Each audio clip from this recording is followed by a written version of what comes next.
CM Revanth Reddy ఎన్నికలకు ముందు ఇచ్చిన హామీలు అమలు దిశగా అడుగులు వేస్తున్నారు. ప్రస్తుతం ఢిల్లీ పర్యటనలో ఉన్న ఆయన తెలంగాణ అభివృద్ధి విషయంలో ఏమాత్రం అలసత్వం వహించమని స్పష్టం చేశారు. ఎలాంటి భేషజాలకు పోకుండా త్వరలోనే ప్రధాని మోదీ, హోంమంత్రి అమిత్ షాలను కలుస్తామని చెప్పారు. రాష్ట్రానికి రావాల్సిన నిధులు, కొత్త ప్రాజెక్టులపై చర్చిస్తామన్నారు. పక్క రాష్ట్రం అభివృద్ధి చెందితే తమకు ఎలాంటి ఈర్ష్య ఉండదని, పోటీపడి పనిచేస్తామని చెప్పారు. గతంలో కంటే సమర్థవంతంగా పనిచేస్తామని అన్నారు. ఇదే సమయంలో రేవంత్ తిరిగి వచ్చిన తర్వాత ఇచ్చిన హామీల అమలుపై ఫోకస్ చేయనున్నట్టు తెలుస్తోంది. ప్రధానంగా మహిళలను ఆకట్టుకునేందుకు ప్రథమ ప్రాధాన్యత ఇవ్వనున్నట్టు సమాచారం. అధికారంలోకి వచ్చిన వెంటనే మహిళలకు తెలంగాణ వ్యాప్తంగా ఉచిత బస్సు ప్రయాణం కల్పించింది. దీనికి మంచి స్పందన లభించింది. ఇక మహిళలు అత్యంత ఇష్టపడే, కష్టపడే వంటింట్లో కష్టాలను కూడా గుర్తించి 500 రూపాయలకే గ్యాస్ సిలిండర్ పంపిణీ కూడా ప్రారంభించింది. దీంతో పాటు ఉచిత విద్యుత్ను కూడా అమలు చేసి మహిళా ఓటర్లను పార్టీ వైపు ఆకర్షించేలా ప్రభుత్వం తొలి దశలోనే నిర్ణయాలను తీసుకుంది.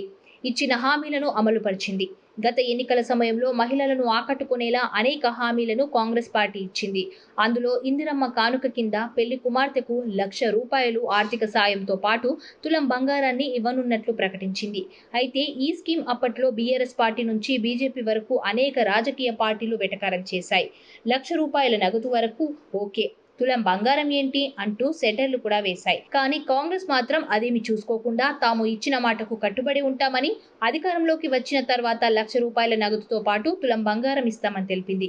గత బీఆర్ఎస్ ప్రభుత్వంలోనూ కళ్యాణ లక్ష్మి కింద ₹1,00,000 నగదు ఇచ్చేవారు. అలాగే షాదీ ముబారక్ పథకం కింద ముస్లిం యువతలు వివాహం చేసుకుంటే ₹1,00,000 ఇచ్చేవారు. తెల్ల కార్డు ఉన్న వారందరూ ఈ పథకం కింద అర్హులుగా నాటి ప్రభుత్వం నిర్ణయించింది. ఆ మేరకు కళ్యాణ లక్ష్మి, షాదీ ముబారక్ పథకం, బీఆర్ఎస్ పథకం అమలు చేస్తూ వచ్చింది.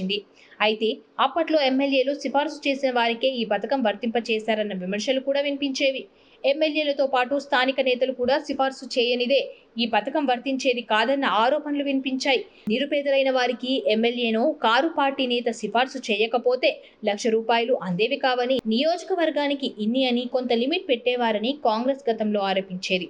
ఇక ఇప్పుడు అర్హులైన ప్రతి ఒక్కరికి సాయం చేస్తామని కాంగ్రెస్ అంటుంది. దీనికి సంబంధించి విధి విధానాలను ఖరారు చేసి ప్రభుత్వంలోనే పథకం ప్రారంభించే యోచనలో ప్రభుత్వం ఉన్నట్టు తెలుస్తుంది.